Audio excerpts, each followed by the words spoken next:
Assalamu alaikum wa rahmatullah wa barakatuh, chers frères et sœurs en islam. Bienvenue à tous sur Islam au top. Aujourd'hui, je vous emmène dans un voyage fascinant, de l'orphelin à un modèle pour toute l'humanité, découvrons ensemble la jeunesse inspirante du prophète. Saviez-vous que ces premières années sont remplies de leçons de résilience, de compassion et de leadership qui continuent de guider des millions de personnes à travers le monde? Dans cette vidéo, nous explorerons ces moments marquants qui l'ont forgé, pour mieux comprendre pourquoi il est une source d'inspiration intemporelle. Alors, si vous cherchez à enrichir votre foi, votre culture ou simplement à découvrir une histoire extraordinaire, vous êtes au bon endroit. N'oubliez pas, si cette vidéo vous touche, pensez à liker, vous abonner, et à activer la cloche pour ne rien manquer. Partagez-la avec vos proches pour diffuser ces précieux enseignements, et dites-nous en commentaire ce qui vous inspire le plus. C'est parti pour cette incroyable aventure spirituelle et humaine. Muhammad est né en l'an 570 après Jésus-Christ, au sein de la tribu des Quraysh, l'une des plus influentes de la Mecque. Dès avant sa naissance, son destin est marqué par l'épreuve. Son père, Abdallah, meurt alors qu'il est encore dans le ventre de sa mère, Amina bin Wahb. Il ne connaîtra donc jamais son père. Amina, désormais veuve, porte son enfant avec espoir et responsabilité. Dans la société mécoise, où la lignée paternelle est essentielle, grandir sans père est un défi immense. Comme c'était la coutume chez les Arabes nobles, le nouveau-né est confié à une nourrice du désert pour grandir dans un environnement sain, loin des maladies de la ville. C'est ainsi que Halima Assadia le prend sous sa protection. Dès son arrivée dans la tribu de Halima, des signes particuliers entourent l'enfant.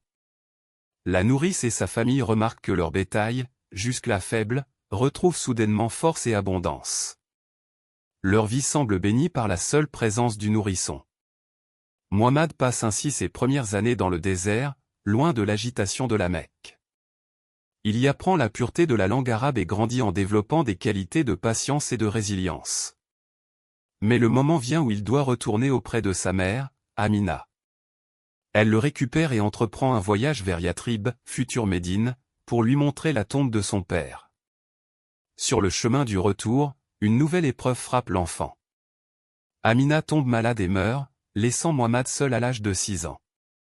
Désormais orphelin de père et de mère, il est recueilli par son grand-père, Abdul Muttalib. Un homme âgé, mais respecté parmi les Quraysh. Après la perte tragique de sa mère, Muhammad est pris en charge par son grand-père, Abd al-Muttalib, un homme respecté parmi les Quraysh. Ce dernier l'élève avec une grande tendresse et protection, conscient de l'importance de cet enfant destiné à un grand avenir. Abd al-Muttalib aime profondément son petit-fils. Il l'entoure de tout son amour, mais aussi de sagesse. Sous sa tutelle, Muhammad est élevé dans un environnement respecté et noble, mais, à seulement 8 ans, Abd al-Muttalib meurt, laissant Muhammad à la charge de son oncle, Abu Talib, frère de son père. Abu Talib, bien que n'étant pas aussi riche que son frère Abd al-Muttalib, prend la responsabilité de l'éducation de son neveu avec bienveillance et dévouement. En tant que commerçant, il l'introduit à l'art du commerce. Ainsi, à un jeune âge, Muhammad apprend les ficelles du métier, travaillant avec son oncle dans les caravanes commerciales qui traversent les régions arabes. Dans ce commerce, Muhammad se distingue déjà par son sens inné de l'honnêteté, de la rigueur et de la sagesse. C'est d'ailleurs dans ce cadre qu'il gagne son surnom de Al-Amin, le digne de confiance. Dans un monde où la fraude et la trahison étaient fréquentes, sa réputation d'intégrité grandit. Lors de ses voyages commerciaux, Muhammad fait preuve d'une grande capacité à comprendre les affaires, mais aussi à nouer des relations de confiance.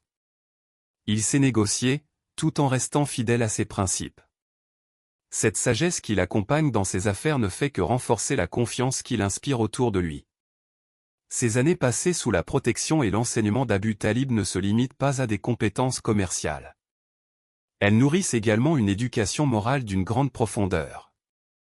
Muhammad apprend la bonté, la justice, la patience et l'importance de vivre selon des valeurs élevées, ce qui le prépare à une future mission de plus grande envergure. Durant sa jeunesse, Muhammad vivait une vie marquée par l'humilité et la simplicité. Avant même de se lancer dans le commerce, il travaille comme berger dans les vallées et collines autour de la Mecque. Un travail qui, loin d'être dégradant, l'a forgé dans les valeurs de patience, de simplicité et de connexion avec la nature. En observant les animaux, en s'occupant d'eux, il apprend l'art de la patience et la responsabilité. Cette expérience de berger lui permet de développer une profonde introspection et de se rapprocher de l'âme humaine. Il passe du temps seul dans la nature, loin des distractions de la vie quotidienne, ce qui nourrit une connexion spirituelle qui marquera toute sa vie. Plus tard, il rejoint son oncle Abu Talib dans le commerce. Là, il fait une transition importante, de berger à commerçant. Le monde des affaires de la Mecque est compétitif, souvent sans pitié. Cependant, dans ce milieu, Muhammad brille par son honnêteté et son sens aigu de la justice. Il ne cherche jamais à tromper ou exploiter les autres pour son propre gain. C'est grâce à ces qualités qu'il obtient le surnom de Al-Amin, le digne de confiance. Cette réputation ne vient pas de nulle part. Partout où il passe, que ce soit dans les négociations commerciales ou dans ses interactions quotidiennes, Muhammad fait preuve d'une transparence exceptionnelle. Son engagement à être juste, à respecter ses engagements, et à traiter chacun avec équité le distingue des autres commerçants. À la Mecque, où les trahisons étaient courantes, les Mécois se tournaient vers Muhammad pour des affaires importantes ou des accords sensibles, sachant qu'il ne trahirait jamais leur confiance. Ses actions et son comportement étaient un modèle pour la communauté, renforçant sa place comme l'un des hommes les plus respectés de la ville. Même dans les petites choses, il incarnait l'intégrité. Lors des transactions commerciales, il ne faisait jamais de fausses promesses et respectait toujours ses engagements.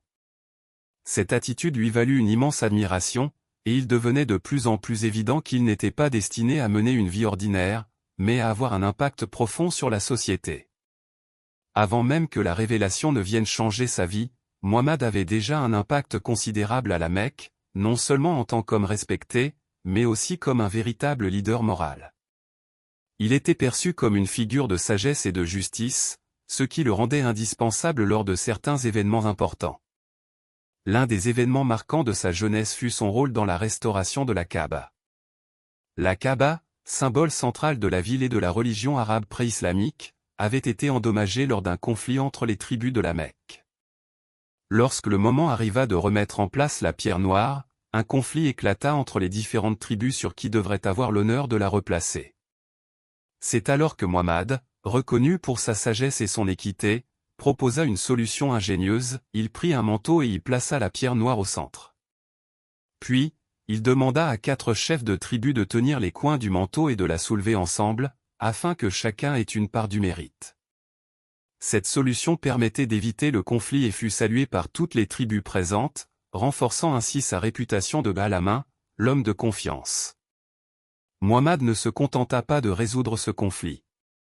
Quelques années plus tard, il participa à un autre moment crucial de l'histoire mécoise, le Hilf al-Fudul, un pacte d'alliance entre plusieurs tribus de la Mecque.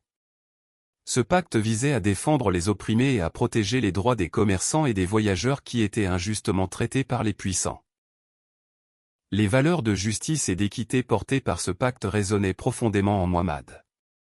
Il prêchait la solidarité entre les tribus et défendait l'idée que la dignité humaine devait être protégée à tout prix. Cet engagement pour la justice sociale marqua encore davantage la communauté de la Mecque et renforça sa position de modèle moral et éthique.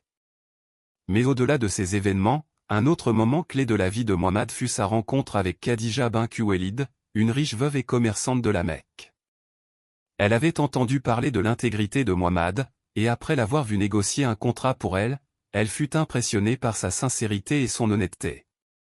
Khadija, qui cherchait à confier ses biens à un commerçant digne de confiance, n'hésita pas à lui proposer un partenariat.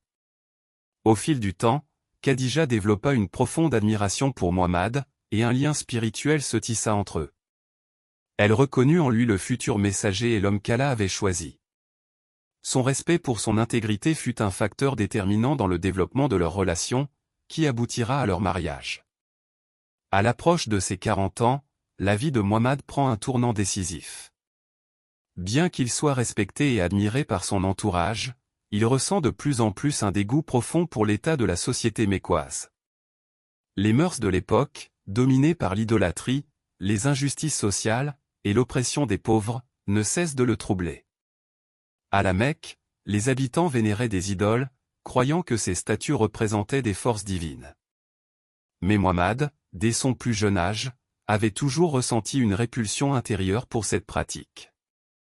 Il savait au fond de lui qu'il existait un Dieu unique, Allah, et que la voie de l'idolâtrie était une erreur tragique. Cette conviction grandit en lui avec le temps. De plus, il ne pouvait ignorer les injustices sociales qui régnaient.